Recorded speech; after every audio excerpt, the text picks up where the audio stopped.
రైటిక పత్రికల్లో వచ్చిన ప్రధానమైన వార్తలు మనం చూద్దాం ఒకసారి. నమస్తే తెలంగాణలో ఎరువుల గోసా సర్కారు తమాషా, రైతు బతుకు అమాసగా మారిందనే అంశం ప్రధానంగా మనకు కనిపిస్తూ ఉంది. రగులుతున్న తెలంగాణ శీర్షికన పూర్తిగా తెలంగాణ వ్యాప్తంగా కూడా రైతాంగం ఏ విధంగా ఎరువుల సంక్షోభాన్ని ఎదుర్కొంటున్నారో, దానికోసం పగలు రాత్రి తేడా లేకుండా ఏ విధంగా అష్ట కష్టాలు పడుతున్నారో అంశానికి సంబంధించిన వార్త మనకు కనిపిస్తుంది. యూరియా కొరత తీర్చలేకపోవడంతో ఏకంగా బీఆర్ఎస్ శ్రేణులు కూడా రంగంలోకి దిగి అన్నదాతలకు అండగా వారంతా కూడా నిరసన హోరెత్తిస్తున్న పరిస్థితిని క్షేత్రస్థాయిలో మనం చూస్తూ ఉన్నాం. మరోవైపు ఒక రైతు ఏకంగా క్యూ లైన్లో గంటల తరబడిగా నిరీక్షించే ఓపిక లేక ఏకంగా సొమ్మసెల్లి పడిపోవడంతో అతని తలకు తీవ్రమైన గాయమైన సందర్భం కూడా కనిపించింది. అతన్ని హుటాహుటిన ఆసుపత్రికి తరలించారు.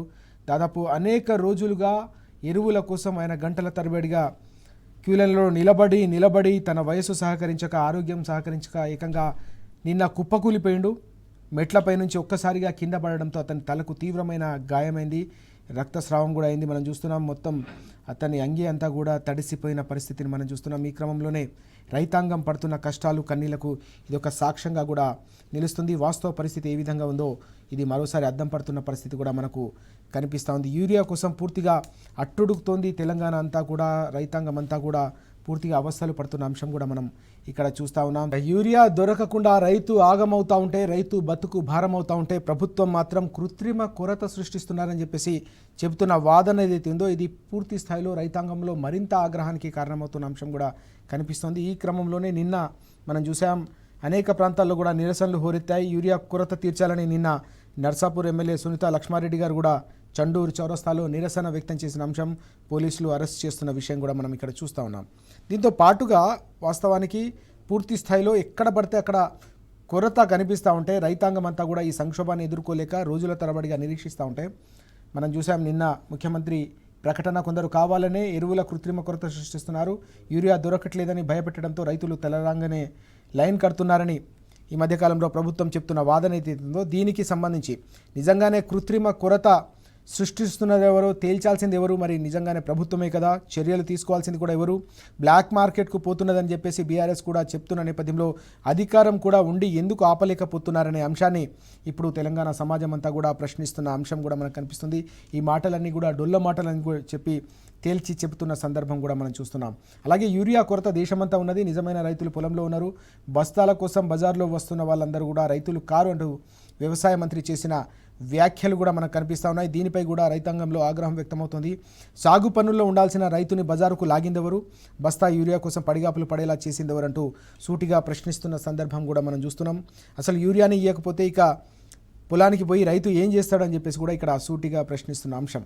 అలాగే రాష్ట్రం వద్ద సరిపడా యూరియా స్టాక్ ఉందని చెప్పేసి కేంద్ర ప్రభుత్వం పక్షాన ప్రకటనలు వస్తూ ఉంటే సరిపడా యూరియా ఇస్తే ఇచ్చింది, ఏమైందో కూడా తేల్చాల్సింది కూడా ప్రభుత్వమే కదా. కొరత అంటేనే ఎరువులకు కొరత ఏర్పడితే మరి తీరుస్తామంటే సమస్య పరిష్కారం అవుతుందని చెప్పేసి కూడా ప్రశ్నిస్తున్న సందర్భం. మరోవైపు నమస్తే తెలంగాణపై మంత్రి పొన్నం నిందలంటూ మరో వార్త కూడా మనకు కనిపిస్తుంది. క్షేత్రస్థాయి వాస్తవాలను రైతు గోసను కళ్ళకు కడుతుండడమే నేరమట అంటూ ఈ వార్త. నమస్తే తెలంగాణ అలాగే టీ న్యూస్ ఇటీవలి కాలంలో తెలంగాణ ప్రజల గొంతుకగా, తెలంగాణ రైతులకు సంబంధించిన గొంతుకగా రైతులు పడుతున్న కష్టాలు కన్నీళ్లు, ఎరువుల కోసం యూరియా కోసం వారి పడుతున్న పడిగాపులను ప్రతినిత్యం కూడా ప్రసారం చేస్తూ ప్రజాక్షేత్రంలో జరుగుతున్న కన్నీటి వేదనను ప్రజలకు కళ్ళకు కడతా ఉంటే దీనిపై పూర్తిగా ఇదంతా కూడా నిందలు వేస్తున్నారని చెప్పేసి నిన్న మంత్రి వ్యాఖ్యానించారనే అంశానికి సంబంధించిన వార్త కూడా మనకు కనిపిస్తుంది. రాష్ట్ర ప్రభుత్వాన్ని బద్నాం చేస్తున్నారంటూ అక్కసు వెళ్ళగక్కారనే అంశం ఇక్కడ మనం చూస్తూ ఉన్నాం.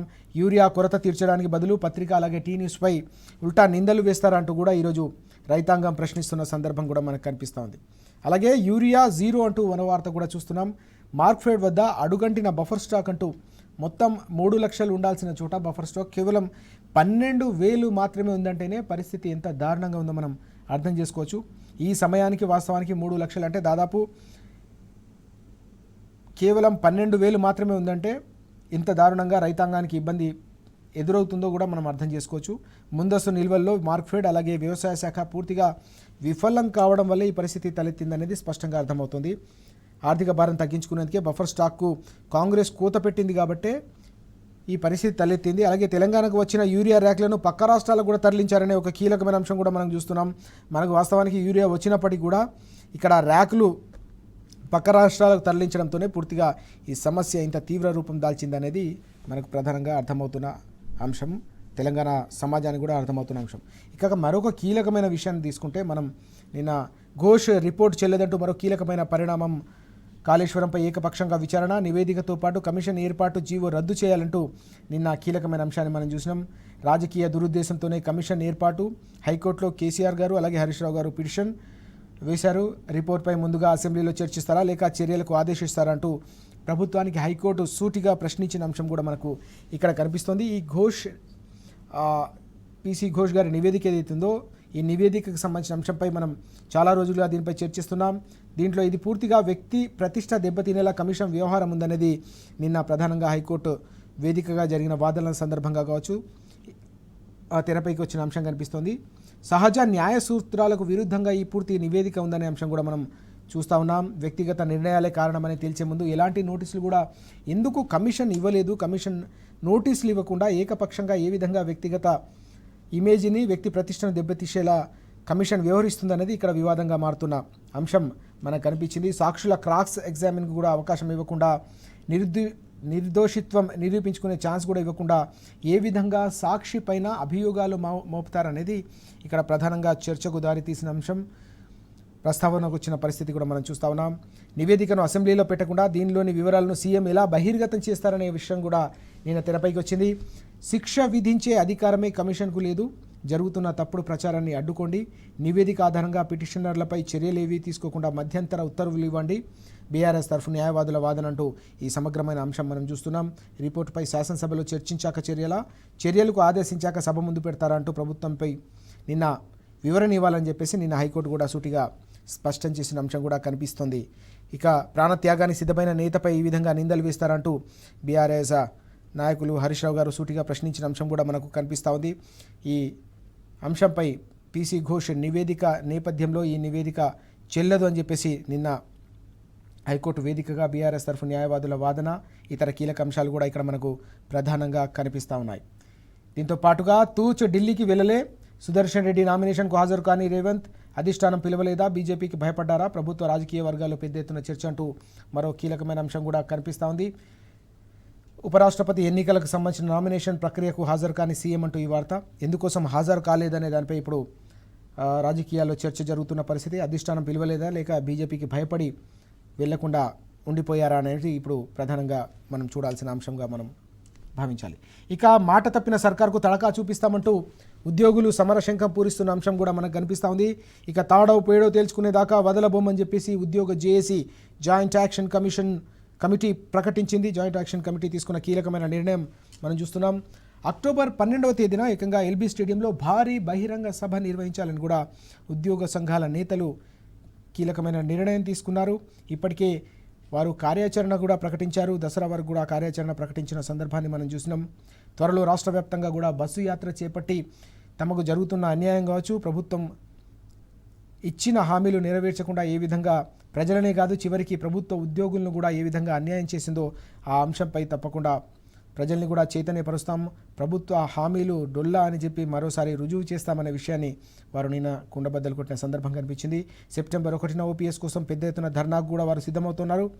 మమ్మల్ని రోడ్డు మీదకి లాగితే ఆపే వారు ఎవరు ఉండరని కూడా హెచ్చరిక జారీ చేసిన పరిస్థితి. రేవంత్ ప్రభుత్వానికి ఉద్యోగ సంఘాల జేఏసీ హెచ్చరిక అంటూ ఈ కీలకమైన వార్త కూడా మనకు కనిపిస్తోంది. రానున్న రోజుల్లో ఈ ఆందోళనను మరింత ఉధృతం చేయడం ద్వారా ఇటు మేనిఫెస్టోలో అభయస్థ హామీలు కావచ్చు, గ్యారెంటీలో ఇచ్చిన హామీలు, అలాగే 420 హామీల్లో భాగంగా ఉద్యోగులకు ఇచ్చిన ప్రామిసెస్ ఏవైతే ఉన్నాయో అందులో ఒక్కటంటే ఒక్కటి కూడా నెరవేరలేదు. పూర్తిగా నమ్మించి మోసం చేశారు, నయవంచనకు గురి చేశారు. గతంలో బీఆర్ఎస్ హయాంలో కేసీఆర్ గారి సారథ్యంలో తెలంగాణ సాధించుకున్న తర్వాత దేశంలో ఏ రాష్ట్ర ప్రభుత్వం ఇవ్వనంత ఫిట్మెంట్ను అలాగే ఉద్యోగాలను పెంచుకొని ఉద్యోగులను కడుపులో పెట్టి కళ్ళలో పెట్టి చూసుకున్నారు కేసీఆర్ గారు. కానీ ఇప్పుడు కాంగ్రెస్ అధికారంలోకి వచ్చిన తర్వాత కేవలం నయవంచన, దగా, మోసం మాత్రమే తమకు ఎదురవుతుందని ఉద్యోగ సంఘాల నేతలంతా కూడా ఆగ్రహం వ్యక్తం చేస్తున్న అంశం మనం చూస్తూ ఉన్నాం. వాస్తవానికి తెలంగాణ సాధనలో కేసీఆర్ గారితో భుజం కలిపి నడిపిన ఉద్యోగ సంఘాలకు సంబంధించిన ప్రతినిధులు కావచ్చు, ఉద్యోగులందరినీ కూడా పూర్తిగా కళ్ళల్లో పెట్టుకొని కాపాడుకున్న పరిస్థితి 10 ఏళ్ల పాటు ఉండగానే ఇప్పుడు పూర్తిగా వారిని దగా చేస్తున్నారు, వెన్నుపోటు పొడుస్తున్నారు వారికి అనేది ఇప్పుడు వాళ్ళు పెద్ద ఎత్తున ఆగ్రహానికి కారణమవుతున్న అంశం. ఈ క్రమంలోనే వారి ఉద్యమం రానున్న రోజుల్లో మరింతగా ఊపందుకోబోతోంది. ఇక మరొక కీలకమైన అంశం మనం చూస్తున్నాం. ఇటు ఇచ్చంపల్లితో తెలంగాణ మునుగుడి అంటూ మరో కీలకమైన వార్త. తెలంగాణకు మరణ శాసనం రాసేలాగా మేడిగడ్డకు మరణ శాసనం రాసి తెలంగాణకు రానున్న రోజుల్లో గోదావరి జలాలు లేకుండా చేసే కుట్ర ఏదైతే జరుగుతుందో ఇచ్చంపల్లి రూపంలో, దానివల్ల తెలంగాణ మునిగిపోతుంది, తెలంగాణకు బతుకు భారమైపోతుంది అనేది ఇక్కడ ప్రధానంగా కనిపిస్తుంది. ఎగువన కూడా గోదావరిని మనం ఎత్తిపోయలేం, దిగువన నీటిని వాడుకోలేమంటూ ఈ కీలకమైన అంశాలు. వాస్తవానికి ఇప్పుడు మేడిగడ్డ లేకపోతే మనకు ఎగువన మనం నీళ్లు ఎత్తిపోసుకునే పరిస్థితి లేదు. ఇక ఇచ్చంపల్లి వచ్చింది అంటే కింది నుంచి కూడా మనం నీళ్లు ఎత్తిపెచ్చుకునే పరిస్థితి ఉండదు. కేవలం కావేరీ లింకు కోసం మాత్రం వాళ్ళు ఈ ప్రతిపాదనను తెరపైకి తీసుకొచ్చారు. కాబట్టి పూర్తిగా తెలంగాణ రైతుల హక్కులను కాలరాసేలాగా గలగల గోదావరి అంతా కూడా కిందికి తరలిపోవాలనే ఒక కుట్రలో భాగంగానే తెలంగాణ రైతుల గొంతు కూస్తున్నారు. తెలంగాణకు పూర్తిగా శాశ్వతంగా గోదావరి జలాల్ని దూరం చేసే కుట్ర, దీనికి తోడుగా వరప్రదాయం లాంటి కాళేశ్వరం ప్రాజెక్టును శాశ్వతంగా బొందబెట్టే ప్రయత్నం జరుగుతోంది. బనకచర్ల కోసం బలి చేసే కుట్ర, కావేరీ లింక్ కోసం పూర్తిగా ఖతం చేసే ఒక పన్నాగం కొనసాగుతున్న నేపథ్యంలో రైతాంగం అప్రమత్తంగా ఉండి తెలంగాణ హక్కులను కాపాడుతున్న బీఆర్ఎస్ను కాపాడుకోవాల్సిన అవసరం ఉందనే అంశం ఈరోజు ప్రధానంగా తెలంగాణ వ్యాప్తంగా కూడా చర్చ జరుగుతోంది. ఇక మరో అంశం కూడా మనం ఇక్కడ చూస్తున్నాం. నీళ్లకు సంబంధించి కేంద్రం ముందు మనం మోకరిల్లాల్సిన పరిస్థితి ఉంటుంది. ఒకవేళ మనం గోదావరి జలాలు వాడుకోవాలంటే ఇటు కేంద్రం ప్రభుత్వం ఆదేశాలు, కేంద్ర ప్రభుత్వానికి సంబంధించిన దయ ఉంటే తప్ప దాన్ని వాడుకునే పరిస్థితి లేదు. బరాజ్ కడితే 23,000 ఎకరాలకు సంబంధించిన ప్రాంతం కూడా మునిగిపోయే ప్రమాదం పొంచి ఉంది. అలాగే మరో 18,000 ఎకరాలు కూడా మునకకు గురయ్యే అవకాశం ఉంది. ఎత్తు పెంచితే 3 రెట్లు అధిక ప్రభావం, ఇంత చేసినా తెలంగాణకు దక్కేది శూన్యమే అంటూ ఈ ప్రధానమైన వార్త కూడా మనకు కనిపిస్తోంది. ఇచ్చంపల్లితో పూర్తిగా తెలంగాణకు సంబంధించి అడుగడుగునా కూడా అన్యాయం జరగబోతున్న నేపథ్యంలో దీన్ని ఎదుర్కొనేందుకు ఇప్పటికే బీఆర్ఎస్ తప్పకుండా తెలంగాణ రైతుల హక్కులను కాపాడేందుకు ఎంతకైనా సిద్ధం, ఇంతటి పోరాటాలకైనా సిద్ధం అని చెప్పేసి బీఆర్ఎస్ వర్కింగ్ ప్రెసిడెంట్ కేటీఆర్ గారు కూడా ఇటీవల ప్రకటించిన సందర్భాన్ని మనం చూసాం. ఈ క్రమంలో రానున్న రోజుల్లో ఈ మొత్తం కాళేశ్వరం ప్రాజెక్టును, మేడిగడ్డను బలిపెట్టి ఇచ్చంపల్లిని తెరపైకి తీసుకొస్తున్న ఈ వ్యవహారం కూడా రానున్న రోజుల్లో మరో ఉద్యమాలకు దారి తీసే అవకాశం అయితే స్పష్టంగా మనకు కనిపిస్తూ ఉంది. ఒకసారి సాక్షి పత్రిక చూద్దాం. సాక్షి పత్రికలో కూడా కీలకమైన అంశం మనకు కనిపిస్తుంది. కాళేశ్వరంపై నివేదికను ఎందుకు బయట పెట్టారు, జస్టిస్ ఘోష్ కమిషన్ రిపోర్ట్పై సర్కార్ను ప్రశ్నించిన హైకోర్టు అంటూ కీలకమైన వార్త. నిన్న జరిగిన కీలకమైన పరిణామానికి సంబంధించిన అంశం ఈరోజు మనకు కనిపిస్తుంది. అసెంబ్లీలో చర్చించాలని నిర్ణయించినప్పుడు మీడియా భేటీ ఎందుకు నిర్వహించారు, ప్రెస్ కాన్ఫరెన్స్ ఎందుకు నిర్వహించారని నిన్న హైకోర్టు ప్రశ్నించిన అంశం మనం చూస్తున్నాం. మీడియాకు అధికారికంగా నివేదికను మీరు విడుదల చేసిరా, నివేదిక ఆధారంగా చర్యలు తీసుకుంటారా అని అడిగిన ధర్మాసనం అంటూ ఈ వార్త మనం చూస్తున్నాం. అసెంబ్లీలో చర్చ తర్వాతే ప్రభుత్వంపై తదుపరి చర్యలు తీసుకుంటుందని వెల్లడంటూ ఈ వార్త కనిపిస్తోంది. కాళేశ్వరంపై నివేదికను ఎందుకు బయట పెట్టారు అనేది ఇప్పుడు ప్రధానంగా తలెత్తుతున్న ప్రశ్న మనం ఇక్కడ ప్రధానంగా చూస్తూ ఉన్నాం. ఇక ఒకసారి ఈనాడును చూద్దాం. ఈనాడు విషయంలో నిన్న రైతాంగానికి సంబంధించిన కష్టాలు, కన్నీళ్లను ఈరోజు ఈనాడు పత్రికలో కూడా ప్రధానంగా ఫోటో వేయటం మనకు కనిపిస్తూ ఉంది. ఇటీవల దాదాపు నెల రోజుల నుంచి రైతులు పడుతున్న కష్టాలను, రైతులు పడుతున్న ఇబ్బందులను నమస్తే తెలంగాణలో వరుస కథనాలు మనం చూస్తున్నాం. ప్రతినిత్యం కూడా వేల సంఖ్యలో రైతులు ఏ విధంగానైతే రోడ్ల మీద అలాగే పడిగాపులు పడతా ఉన్నారు, ఆ ఫొటోస్ మనం చూస్తూ ఉన్నాం. ఈరోజు ఈనాడులో కూడా మనకు ఆ ఫోటో కనిపిస్తూ ఉంది. యూరియా అవస్థలు తీరేదెప్పుడు, వివిధ జిల్లాల్లో రైతులకు తప్పని తిప్పలు అంటూ ఈనాడులో ఈ ఫోటో ఐటమ్ మనకు కనిపిస్తూ ఉంది. మహబూబాబాద్ జిల్లా కురివిలో యూరియా కూపర్ల కోసం బారులు తీరిన మహిళలు, రైతులు అంటూ ఈ వార్త. అన్నిటికంటే ముఖ్యంగా మహిళా రైతులంతా కూడా పెద్ద ఎత్తున వారంతా యూరియా కోసం అష్టకష్టాలు పడ్డం, గంటల తరబడిగా నిరీక్షించడం అనేది ఇటీవల కనిపిస్తుంది. ఒక చోటైతే ఏకంగా చిన్నపిల్లాన్ని అక్కడ లైన్లో నిలబెట్టి వాళ్ళ తండ్రి పొలం పనులు చేసుకునేందుకు వెళ్ళిన దయనీయమైన దృశ్యం కూడా నిన్న సోషల్ మీడియాలో పెద్ద ఎత్తున అందరినీ కదిలించిన అంశం కూడా కనిపించింది. వివిధ జిల్లాల్లో అనేక చోట్ల కూడా ఇవే పరిస్థితులు, ఇవే కష్టాలు, ఇవే కన్నీళ్లు తెలంగాణ వ్యాప్తంగా కూడా రైతాంగాన్ని పట్టి పీడిస్తూ ఉన్నాయి. ఓవైపు కమిషన్ల పేరిట ప్రత్యర్థి పార్టీలపై, అన్నిటికంటే ముఖ్యంగా బీఆర్ఎస్పై బురద జల్లే ప్రయత్నంలోనే ప్రభుత్వం కాలమంతా వెల్లదీస్తూ ఉంటే రైతాంగం అంతా కూడా కష్టాలు, కన్నీళ్లలో మునిగి తేలుతున్న పరిస్థితి కనిపిస్తూ ఉంది. రాజకీయ వేధింపులు తప్ప ఈ 20 నెలల కాలంలో కాంగ్రెస్ సర్కార్ ఏం చేసింది లేదనేది కూడా ఇప్పుడు తెలంగాణ వ్యాప్తంగా కూడా ప్రజల్లో కూడా పెద్ద ఎత్తున చర్చ జరుగుతున్న అంశం కూడా మనం చూస్తూ ఉన్నాం. వాస్తవానికి 10 ఏళ్ల పాటు బీఆర్ఎస్ హయాంలో రైతుకు రక్షణగా అనేక రకాల సంక్షేమ పథకాల సమాహారాన్ని ముఖ్యమంత్రి కేసీఆర్ గారు కేవలం ప్రణాళికలు రూపొందించడమే కాదు, చివరి లబ్ధిదారు వరకు చేరుకునే విధంగా స్పష్టమైన ఒక పగడ్బందీ వ్యవస్థను నిర్మించారు. ఇందులో భాగంగా కేవలం సంక్షేమ పథకాలే కాకుండా రైతుకు అవసరమైన విత్తనాలు, ఎరువులు, అలాగే ప్రతి అంశం కూడా కరెంటు, సాగునీటికి సంబంధించిన అంశం కూడా రైతాంగానికి ఎలాంటి ఇబ్బంది లేకుండా ప్రతి ఊరి వరకు కూడా అవి సరఫరా చేసేలాగా ఏర్పాట్లు చేసిన సందర్భం తెలంగాణ సమాజం అంతా కూడా ఈరోజు చర్చించుకుంటున్న పరిస్థితి. కానీ పూర్తిగా కేవలం రాజకీయ వేధింపులతోనే కాంగ్రెస్ ప్రభుత్వం కావచ్చు, 2 ఢిల్లీ పార్టీలకు సంబంధించిన ప్రభుత్వాలు వేధింపుల పర్వంతోనే కాలం వెల్లదీస్తున్న నేపథ్యంలోనే రైతాంగానికి ఈ కష్టాలు కన్నీళ్లు తప్పడం లేదనేది ప్రధానంగా మనం తెలంగాణ ప్రజలందరూ కూడా అర్థం చేసుకుంటున్న అంశం కూడా మనకి ఇక్కడ కనిపిస్తుంది. ఈ క్రమంలోనే ఈరోజు రైతులు ఎరువుల కోసం పడుతున్న గోస, అలాగే పడుతున్న కష్టాలు, దీనికి తోడుగా ప్రభుత్వం వ్యవహరిస్తున్న తీరు కూడా వివాదాస్పదంగా మారుతున్న సందర్భం. ఓవైపు